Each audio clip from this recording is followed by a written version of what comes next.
The Samsung Galaxy A8s comes with a large 6.39-inch Full HD display with 19:5:9 aspect ratio. The phone is powered by the Qualcomm Snapdragon 710 SoC, backed with 6GB RAM and 128GB internal storage that can be expanded to 512GB using a microSD card. It also comes in an 8GB RAM version. The optics of the phone include a 10-megapixel sensor, a 24-megapixel sensor and a 5-megapixel sensor.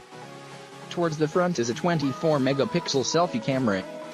The Galaxy A8s runs on Android 8.0 Oreo out of the box, with Samsung Experience UI 9.5 and is powered by a 3300 mAh battery. In terms of design, the Galaxy A8s comes with a glossy finish body with aluminum frame. Samsung hasn't revealed the price of the Galaxy A8s and there are no details about its launch in India.